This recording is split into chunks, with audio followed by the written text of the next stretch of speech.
Hi, everyone, and welcome to today's episode of the E.N.G. Media Podcast. We have a very exciting guest, John with Epistemics. For those Hey, of you just joining the podcast, I am Christian Gannon, the co-founder of E.N.G. Media, and we specialize in helping software and tech companies scale their revenue. So if you want to learn how to take your software tech business to the next level, make sure to stick around. So let's get right into it. I understand Epistemics is helping organizations make smarter, faster decisions by simulating how people behave in the real world. Your platform brings predictive insight back into planning, whether it's understanding market potential, testing strategies, or forecasting population trends. With Populous, clients can analyze their total addressable market and spot emerging shifts. With Polaris, they can run scenario planning to optimize decisions and reduce risk. From public health to CPG and government, Epistemics gives leaders a powerful way to see what's coming and act with clarity. Could you share a little bit more about your business and the services you offer? yeah, Christian, thanks again for having me on the podcast today. So our background, we were kind of pioneers in a field called agent-based simulation before the term agent meant something totally different. So about 15 or so years ago, my co-founders set out to build what's now known as a synthetic population of every single person in the United States. And what's unique about a synthetic population compared to a normal just static population data set is that a synthetic population has the behaviors of the population built in. So we have the patterns of life for people across the country. Now, what does that mean? We have people wake up, some people go to school, some people go to work, people interact in their communities. We also have patterns of life and ages and stages of life. So by ages and stages, you can think of as you progress through the life course, you go through school. Some people might go into the workforce directly. Some people might go to college. People are born, people are dying, people are getting divorces. All of these things happen sociologically in our country. All of those things are represented in this synthetic population. So when some organizations, whether they're a pharma company or a CPG company, demographics really matter, but also the behaviors underlying the demographics matter even more. And that's where we end up using our populist tool to better understand what's going on within a population of interest. And that populist tool powers forecasting. And Polaris is something that we've broken out from our classic agent-based simulation prediction engine. So Polaris basically enables you to run all different types of models. They could be agent-based simulation models. They could be systems dynamics models. You could run different types of ML models on top of that. And what you're really trying to do is understand under what conditions can you drive optimal results for your organization, for your insurance company, or for the population of people that you're caring for. So what that looks like is usually starting with populace, understanding your population, running forecasts, and then once you have those forecasts in place, you can start saying, all right, how does the forecast change under a new public health policy? How does that forecast change if the sentiment to adopt our products changes amongst a certain subset of our consumer base? What happens if a competitor comes in with a competing product? How is that going to shake up market share? And all of those are scenario driven analyses that we enable our customers to do. That's awesome. Thank you so much for sharing. And my follow-up to that, and because this is really interesting to me, and I bet a lot of our viewers too, but how did that idea come about in the first place? What like gap in the market were you really trying to solve when you built it out? So I'll go back to the time where my co-founder was actually leading, um, like basically the decision-making process for public health, reporting directly to the Vice President of the United States. So when Don was in that position, what they identified was they did not have the tools at the time to proactively understand if there is a novel virus that starts spreading across not only the US but globally, or if there's a new behavioral epidemic that's going on in our country. How do we better prepare ourselves? How do we test policies before we sign things into practice that might have a negative downstream consequence? Um, how do you respond better? So that was the initial kind of reason for like trying to go after this problem. And what Don and then our other co-founder John Greffenstedt, what they identified is that this agent-based simulation approach, because it's like with coupled with a synthetic population, gives you a data-driven way to understand the behaviors of the population. And this type of thinking is still kind of new today. So Malcolm Gladwell wrote the book The Tipping Point in 2000 or 2001. he was interviewing Don Burke, our co-founder at Epistemix, to get the principles of epidemiology right. But that book, it's really all about the behaviors of people and and then how that behavior of individual people scale to the behaviors of whole populations. And that's where you start to see these macro trends and being able to understand, is this a fad? Is this a trend? If so, how long lasting is it going to be? Um, and then using the synthetic population that we've developed, you can get into any number of different questions on what's going on in different geographies, what's going on within different networks of how people are connected, both in like physical places, but also in digital places. Um, so yeah, we knew from the very beginning of founding Epistemics that there would be multiple use cases beyond the public health use cases. However, I think most people come to work for Epistemics because they want to apply their data science knowledge and their engineering expertise to do some good in the world. And we really, are grateful for having such a good team that kind of sticks to that mission long term. That's awesome. And I think that's such a good reason to start a company in the first place, just in general, is you're starting out to help, right? And I think most business owners go out to help people in the first place. So, and this is not a small issue. This is a large issue, right, on a global scale. And we even saw it through COVID, right? If we could have modeled that out maybe a little bit better, we might have had a better response, right? And Absolutely. just longer term, there's going to be things in the life of humanity overall, right, in our existence that happens again or something similar where it would have been nice to have that all modeled out and have a response that was prompt. Totally. And you can look at this in the context of most any policy, even economic policies. How does Hmm. this new change impact the behavior of people, but also the behavior of businesses and state and local governments that have to respond to new federal policies? So, longest term, I believe the biggest value and impact that Epistemics is going to have for populations all over the world is being able to test these policies out in a realistic way before they get written into practice. And if that sort of data driven policy making is something that people value, then I think we have a real big shot at being very impactful. And my view all along, and shared view of our co-founders, and people that join the team, it's not solely on Epistemics and Epistemics team members to be able to like build these models. We need to make it accessible so that anybody can do this on their own. And that truly creates a bottom up way of doing like local government, state government, and giving the like a really powerful tool to people to sort of democratize this type of modeling and decision making. So that's something we're a couple years off from being able to enable that to happen. But what I'm really excited about technology wise is coupling some of the large language model technologies with the agent based simulation models. And I think there's going to be a lot of really big unlocks for the field of agent-based simulation into the future because of the, just a more accessible user experience through the use of LLMs. 100%. And I think on the side, not only LLMs, but maybe even LNMs in the future, right?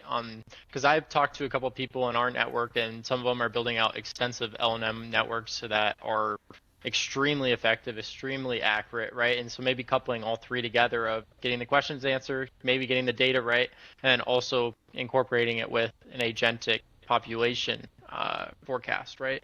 That seems like something that's insane to think about right now, but down the road, I could definitely see that being a big player in the game. Without a doubt, without a doubt. And that's the way that the user experience has to shift because the expectation is no longer I, as an executive, am just going to my data science team and they're going to validate some stuff over months of time. The way that LLMs have changed the response time from asking a question to getting some results back. Um, yeah, it's a totally different expectation. And then what we believe is very important is not just having a language model, but a data backed model that powers how those results are coming back to you. And so if you look at transparency, like we believe agent based simulation is like peak transparency. We also try to do this from an understandable, like just like being able to understand what's really going on within that system. That's something that we also believe agent based modeling does exceptionally well. And in a future world where data and truth matter more, we believe that we have a really good shot at being able to provide a tool that enables you to get good answers backed by data, not just and you're not getting like hallucinations in the way that you would with a language model. Um, you might have a data model that does some like weird different Hmm. stuff, but like you can quickly be like, yeah, like this doesn't make sense, and see Right. where that's coming up, make the corrections, and really play out your assumptions in a realistic way. Definitely. And I think I come from a finance background a little bit. And from that Mhm. kind of point of view, when we were talking about economic policy and things that have happened recently, like federal funds rate or tariffs or things like that, I think even for investors, right, if that coupled with like forecasts for what might happen in the next year or 2 years, that could be a huge edge for a lot of these hedge funds and bigger corporations that if they incorporate it the right way, maybe could make a difference. And maybe correct me if I'm wrong if I'm not understanding the application correctly. Nope, you're spot on. One of our the things I'm most excited about that we've unlocked in this last year is doing net present value calculations for pharma products and impacts of public policy change, impacts of consumer or patient behavior change, impact on prescriber behavior change, all funneled through those behavioral impacts on the net present value of an existing drug or a drug that's soon to get launched into the market. So this can really change the way that pharma companies are reevaluating their portfolios. And from a hedge fund perspective, you know, I'm not the smart person in the room to figure out how to make money off of that insight, but I'm certain there are people who will. We hope to participate and enable that. But when you look at that in the consumer goods context, it's pretty similar. You have a consumer product, you're launching new consumer products. How's the change in the population, change in demographics, change in sentiment? How do all of those things impact the net present value of that existing product or that portfolio of products that you're managing? So we're really excited about this, you know, behavioral modeling into net present value calculations, and we understand that to be highly valuable in the pharma space and in others too. 100%. And I'm really excited to see that on my own hobby kind of side of just understanding that because I'm just kind of a geek around that stuff. But I'm really excited to see that in the next couple of years. And kind of on the topic, are there any trends right now that you're seeing in the predictive and simulation modeling spaces right now, maybe aside from what we've talked about? Um, so I think just the overall use of the amount of data that has like enabled us to build these synthetic populations, that's something that I think a decade or more ago, like wasn't really all that possible. Um, so yeah, I just think the use of data in agent-based modeling is what's enabling agent-based modeling to enter into the forecasting type world. That's really exciting. Hmm. But no, I mean, other than that, most of the talk is all LLMs and making it easier to build these models. We have this concept that we're enabling, people in the engineering world talk about vibe coding. We're basically Hmm. starting vibe modeling, so enabling data scientists to like get most of their models built up by the use of an LLM agent, and then leveraging their skill sets and expertise to do the highest value work, which is validating the assumptions and understanding like, all right, does this really work? But connecting that to data. And for us, that's through the use of Populus, which is our synthetic population builder that a number of our customers are starting to add their own data into to enrich, which is very exciting. That's awesome. And thank you so much for sharing. And kind of switching a little bit, as we kind of specialize in marketing here at E.N.G, I can imagine, especially, and we've talked to a lot of people too, in software and tech, it can be really hard adoption rate wise to find clients that are open to willing and trying something new, correct? Unless they understand fully, which from a high level, not a ton might, right? And Mhm. so my question is, how are you kind of currently reaching out to new clients and how are you acquiring them with some of these challenges that are currently present in the market? Uh, for us, it's all about like getting the right introduction. So I think word of mouth is still king in our business. We're a B2B, like kind of big enterprise sale. So yeah, word of mouth is terrific. The other thing that we're doing along with other companies, making sure that as people are shifting their searches away from Google or whatever other browser they're using previously to whatever their LLM tool of choices, ChatGPT, Gemini, whatever it might be, just making sure that the content that you have out in the world is optimized so that when somebody does a search using an LLM, that your company, your tool, like is what gets surfaced. So that's something that we're seeing. But for the most part, it's just doing good work with the clients that we have and letting our clients kind of be the champions for what we've done and what we've been able to help them with. We're a big believer in, we as Epistemix, we're still, smaller, just did a Series A last year kind of size startup. Mm-hmm. So there's still a lot of growth for us to be had, but it's the network of people around us that I believe will, take us from a handful of customers to 100 customers to, more than that in the future. That's awesome. And I bet as you were kind of talking about, there's some things on the roadmap as well.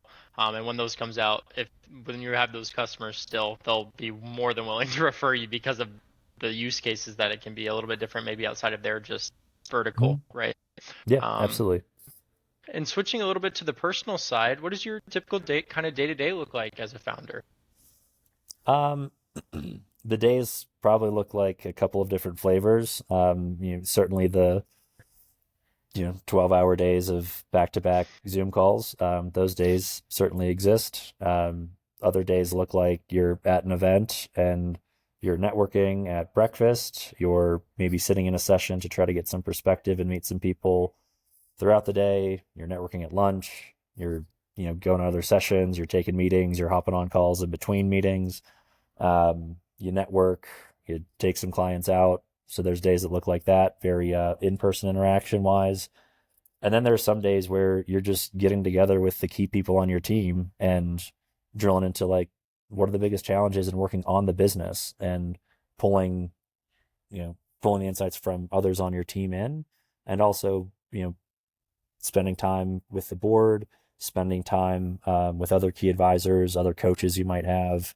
I have two different types of coaches for me at this stage, and probably will continue to. Ideally they help me evolve, and I end up with new coaches in the future that help me continue to evolve. That helps the company continue to evolve. So, um, yeah, the day in life of the founder, you're always learning something, and ideally you're always kind of pushing the envelope in one way or another. 100%. I think that's a great answer. And kind of following up about when you're talking about working with your team, what kind of is the success today and what metrics really matter to you and the Epistemics team right now? We're still in the phase where just like new logos really matter. So, in our sales and pipeline review meetings, we're looking at what's going through the funnel, what are the things closest to close, um, focused on recurring revenue.